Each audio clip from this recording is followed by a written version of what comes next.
Cuerdas de Amor. Hola a todos.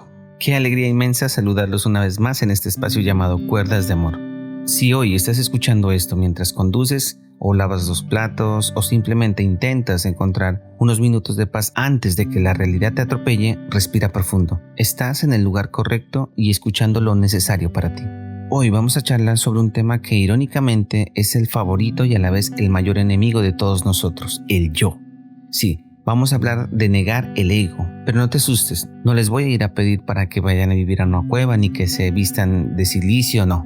Vamos a hacerlo con una sonrisa porque a veces nuestra obsesión con nosotros mismos es tan absurda que lo mejor que podemos hacer es reírnos un poco antes de dejar que la gracia nos transforme. Piénsalo por un segundo, todos tenemos un pequeño dictador viviendo en nosotros mismos. Es ese yo que se despierta por la mañana y piensa que el sol salió exclusivamente para iluminar su camino. Es esa vocecita que cuando ves una foto grupal ignoras por completo si los demás salieron bien, con los ojos cerrados o con las muecas extrañas, y solo le importa una cosa: cómo saliste tú, o sea, cómo salí yo. Si yo salí bien, la foto es perfecta, si no, esa foto debe ser eliminada y tomarnos otra al instante.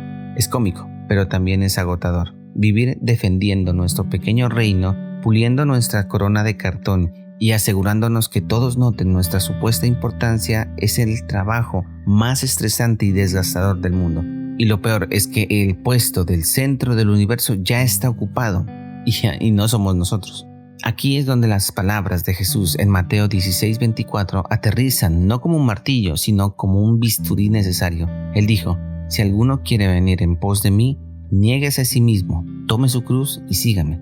Ahora, en nuestra cultura moderna de amarte a ti mismo por sobre todas las cosas y sigue tu corazón aunque te lleve al abismo, eso suena como una herejía cultural. Pero mis queridos amigos, entendamos esto bien. Negarse a uno mismo no significa odiarse, no significa mirarse al espejo y decir eres una basura. El decirlo es simplemente baja autoestima con un disfraz de religiosidad.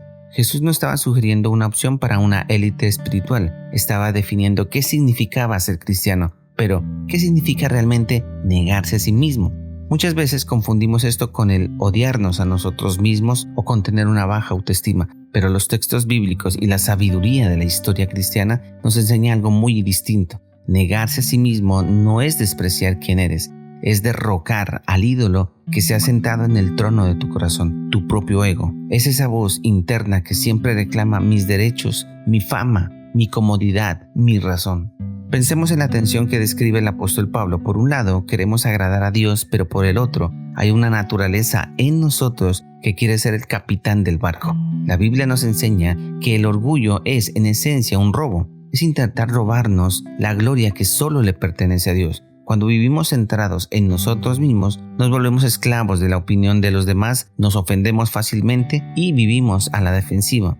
Aquí es donde entra la belleza del Evangelio. La verdadera libertad no está en el exaltar el yo, sino en rendirlo. Como leemos en la historia de grandes mujeres de fe como Anna Hudson, vemos que la abnegación no es un castigo, sino un acto de amor supremo. Ella, al igual que muchos otros, entendieron que para amar verdaderamente a los demás y a Dios, el yo debe pasar a un segundo plano. No se trata de anular la personalidad, sino de que tu vida ya no gire en torno a tu propia satisfacción, sino en torno a la voluntad de aquel que te amó primero.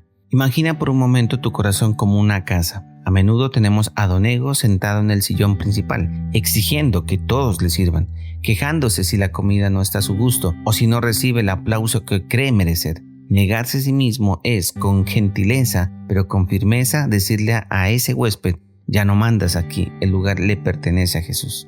¿Cómo se ve esto en los lunes por la mañana? Se ve cuando eliges perdonar a tu esposo o esposa. En lugar de ganar la discusión y alimentar tu orgullo, se ve cuando decides servir en silencio a un compañero de trabajo difícil, no porque lo merezca, sino porque Cristo te sirvió a ti cuando no lo merecías. Se ve cuando renuncias a la ansiedad de controlar el futuro de tus hijos y en oración descansas en la soberanía de Dios. Es como el bautismo, una sepultura.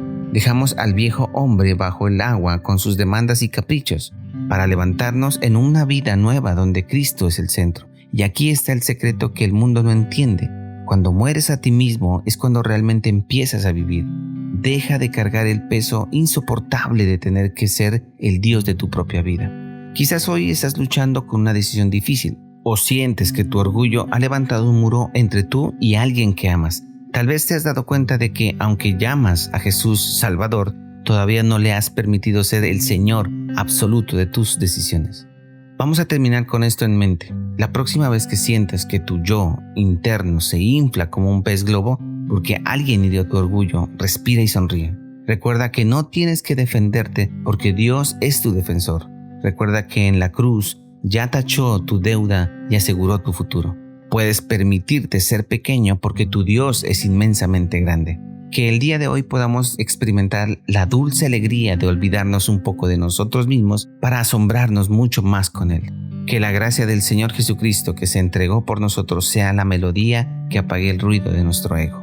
Un abrazo muy fuerte, que Dios te bendiga.